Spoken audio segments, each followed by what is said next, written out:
The time is now 7 p.m. Time for the CBC Evening News. This time check is brought to you by Fruta. The CBC Headline News, brought to you by Digicel, Barbados' fastest 4G network. Liat shareholders meet for several hours in Barbados to get on top of the carrier's finances. Government to make the results of a nation values assessment study public next month. And in sports, Hetmeyer falls short of a century in the third unofficial test against Sri Lanka A. The CBC Headline News, brought to you by Digicel, Barbados' fastest 4G network. Credible, balanced, committed. This is the CBC Evening News. Very good evening. I'm Lisa Broom with the CBC Evening News. In our top story tonight, it was a not so happy birthday for regional airline Liat. Despite making a $5 million net profit up until August, the airline is still in the red and it is forecast to lose millions by year end. Kishmar Senjis reports. 9.2 million EC dollars. That's how much Chairman of the Shareholder Governments, Dr. Ralph Gonsalves, says Liat will lose at the end of the year.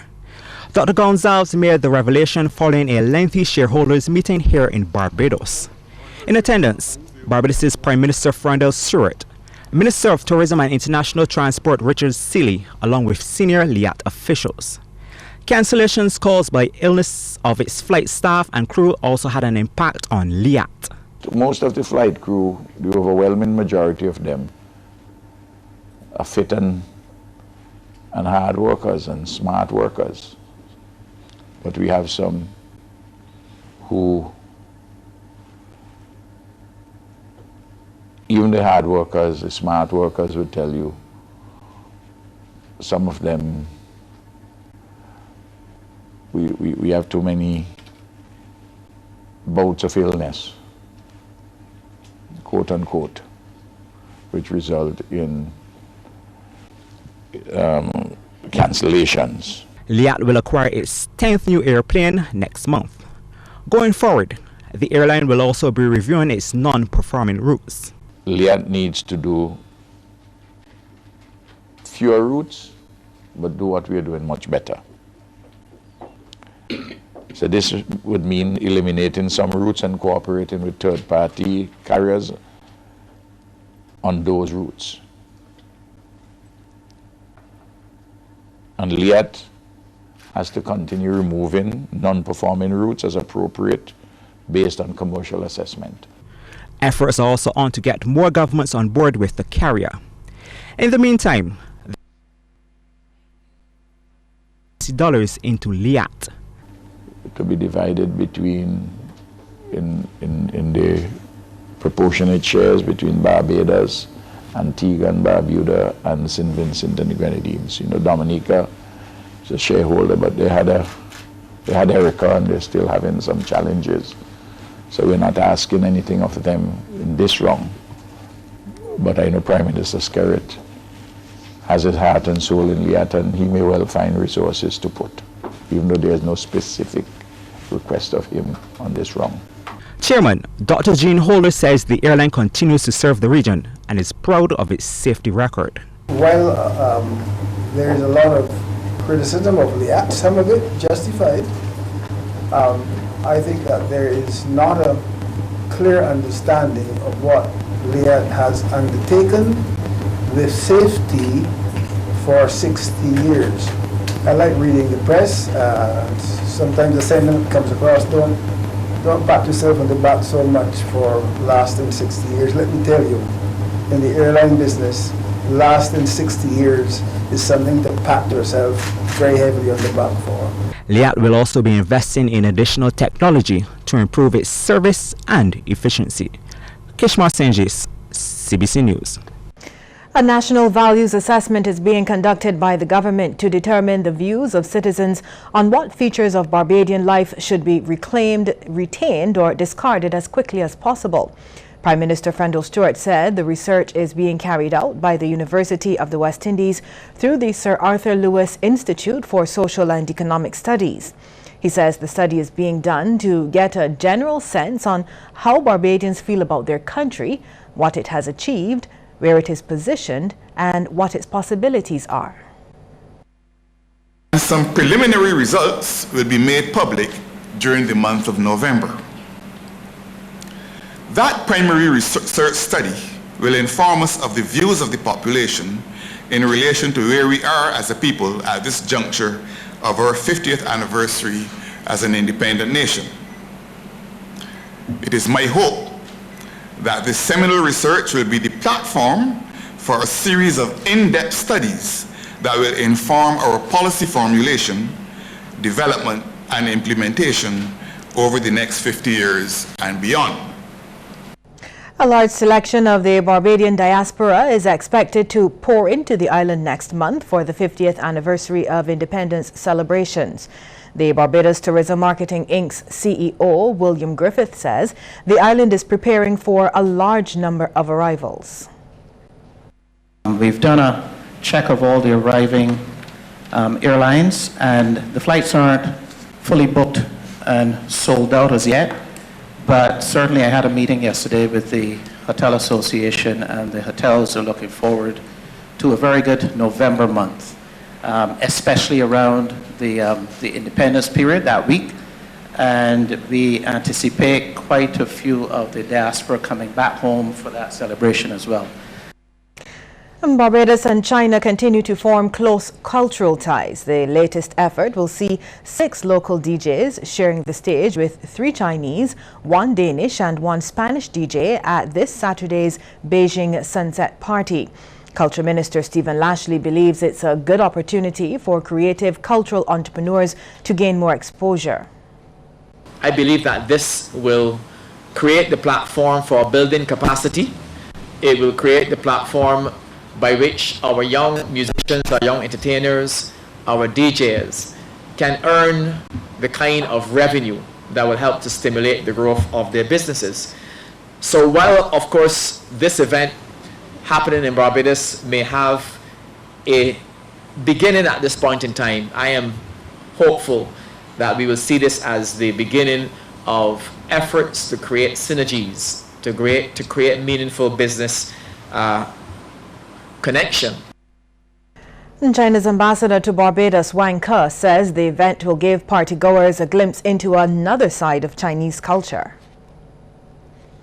With the coming of the DJ group to Barbados, the Barbadian people will, have the chance to see not only Chinese traditional music, traditional singing and traditional dancing, but they will see another aspect of Chinese culture, that is the modern and fashionable aspect of China, of Chinese culture, which will, help the Barbadian people to know better of the development of Chinese culture.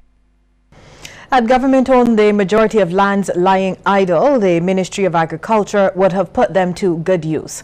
According to Minister Dr. David Estwick, the government has been unfairly criticized when the land is privately held. The government does not own 90% of the lands that you now see lying fallow.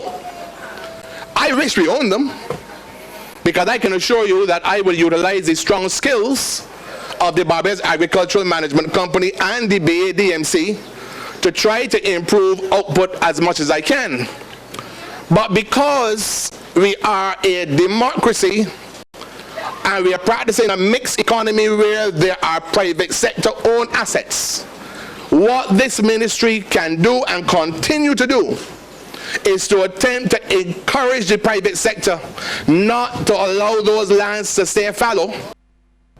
Dr. Estwick says farmers and private landowners must be made to understand that by leaving the lands fallow, they are contributing to Barbados' food insecurity.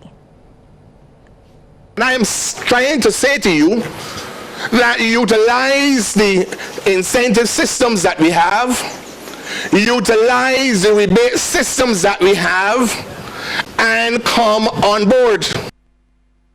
Permanent Secretary in the Ministry of Agriculture, Esworth Reed, says major stakeholders, government and other entities should actively implement strategies and work together as climate change is having an impact on the agriculture sector. Even signs of change are being seen in the fish species that we have in the waters around us, where we can possibly be losing some traditional species to the lionfish that have recently migrated to our waters. This is notwithstanding the erratic behavior in weather conditions that we are also witnessing and that have the potential to devastate our agriculture sector through the impact of prolonged droughts or floods. Setting up talk shop committees and holding meeting after meeting to talk the same thing over and over about what we are planning to do is not how to deal with the problem. Barbadians are being warned to be on the lookout for a number of people either visiting homes or making contact via telephone purporting to be employees of the utility company Flow and offering services. Earlier today, the telecommunications company issued a statement reminding its customers and business partners that it is company protocol for their staff to present themselves in uniform with valid company identification when performing service-related matters. Flow also noted that the company does not ask for sensitive information via email. A photograph of a man alleged to be part of the fraudulent visits was circulated on various social media platforms today. And while the Royal Barbados Police Force could not confirm the validity of this claim up to news time, they issued a public warning reminding of the dangers associated with entertaining people offering goods or services without first seeking to validate their legitimacy. A company that has saved Barbadians millions of dollars over the years says it has much to celebrate. Solar Dynamics, whose flag was raised at the CBC's independence initiative Guardians of Our Heritage, has been serving the island since 1974. General Manager James Husbands thanked his team, including co-developer Ivan Franklin, for their commitment to the company. And he says the flag is also a tribute to clients and supporters who were able to save money by using their hot water systems. Every 80-gallon system will save 4,000 kilowatt hours of energy per year. In today's market, that's worth $2,500 that each householder with the 80-gallon system is saving this year. It has been lower and it has been higher. But in actual fact, when you look at the accumulated savings, the typical householder who has had a system for 20 years, and we have a lot of householders who've had Solar Dynamics for over 20 years. And, so that's really, you're looking at $50,000. The CBC's Cassandra Crawford voiced her appreciation on behalf of the corporation for Solar Dynamics' participation in the Jubilee celebrations. I feel strongly about us as the CBC being guardians of the heritage, and we're happy that persons like you had the vision to come up with something that was innovative and needed and something that all Barbadians tend to enjoy. Your company is 42 years old, and that is worth celebrating, and we're happy that you chose to celebrate it with us. A man dies on a transport board bus. That story and more just ahead on the evening news.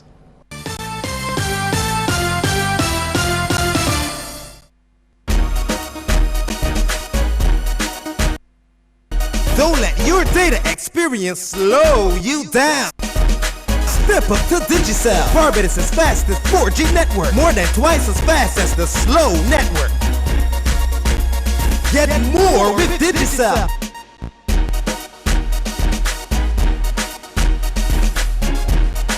Digicel, the fastest 4G network in Barbados. Dial *153# to sign up to Digicel today.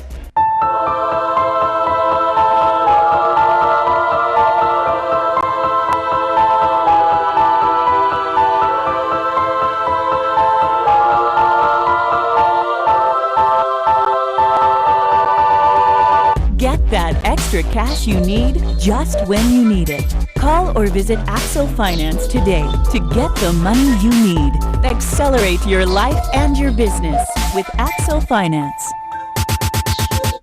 Kingsley Store, your furniture and appliances store on Roebuck Street, welcomes you to come and purchase top quality items at great and affordable value. Come to Kingsley Store and see our locally crafted furniture. Check out Kingsley Store's small and large appliances, fridges, stoves, washing machines, blenders, irons, and so much more. Come get your single or double divans, pine beds, mahogany finished bed heads, and wardrobes. Let's go to the Kingsley Store, your furniture store on Roebuck Street. Our friendly staff is eagerly waiting to assist you.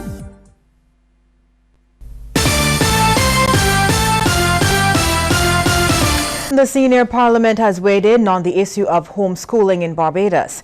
In a special sitting held in conjunction with the Faculty of Social Sciences at the University of the West Indies, Cave Hill today, the members and some secondary school students returned a 41-1 vote that homeschooling should continue locally. Educator and researcher Dr. Sandra Richard notes there are some benefits to homeschooling once it's done properly.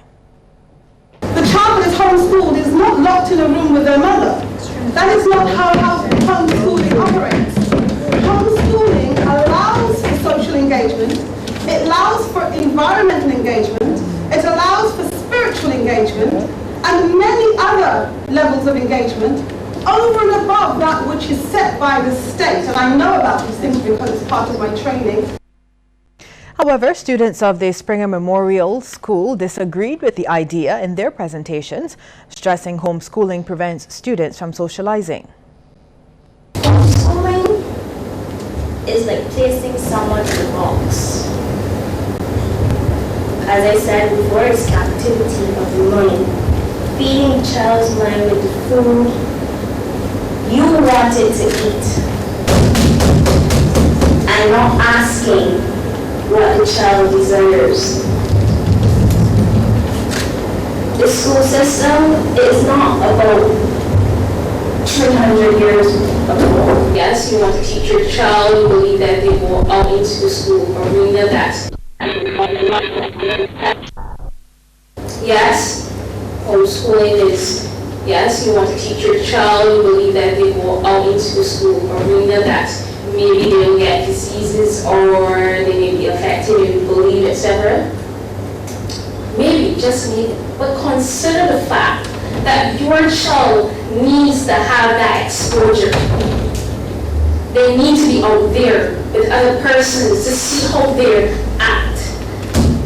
Make friends with other persons. Shake a hand and say, how are you today? Well, we do apologize for that jump in that extract.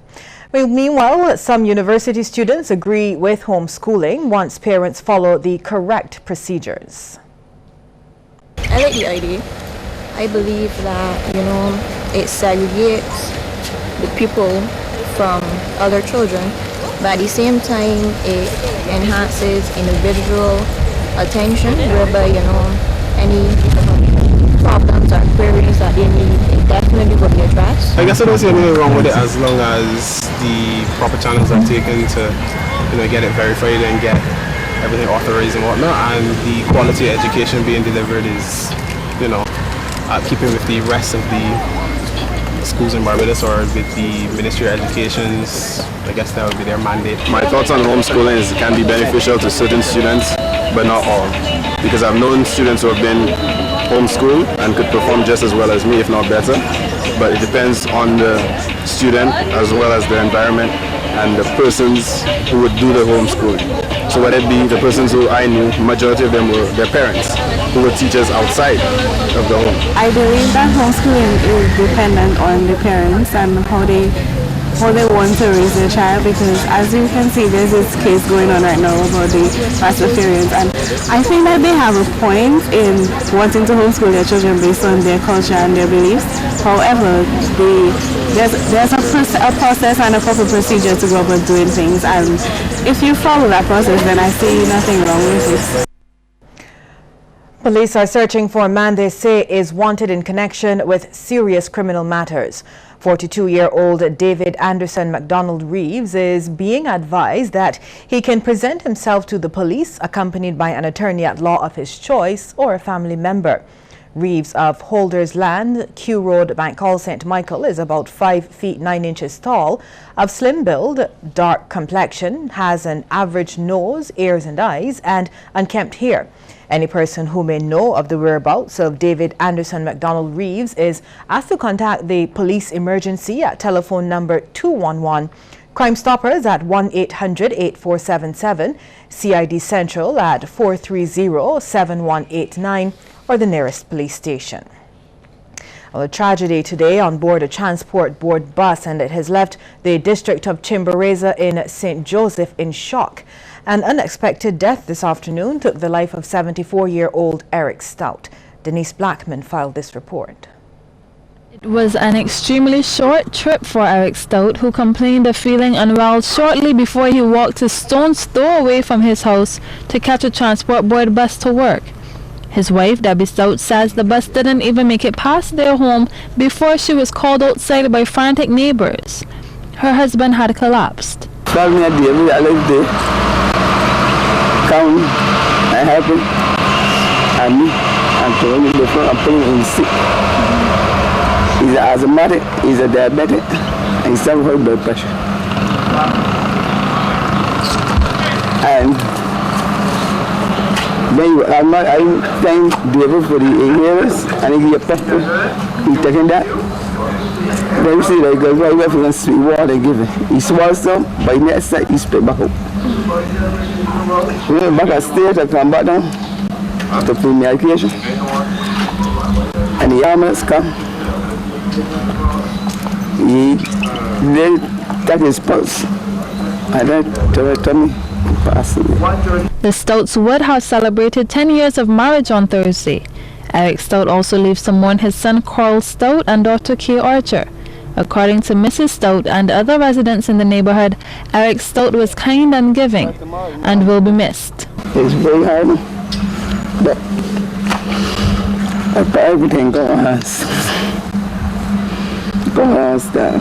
Along with his wife, Eric Stout shared the house with her two daughters, Camilla and Sharish Callender. Denise Blackman, CBC News. Well, still to come, a look at some of the stories making headlines across the region. Court's Pot of Gold is back with $250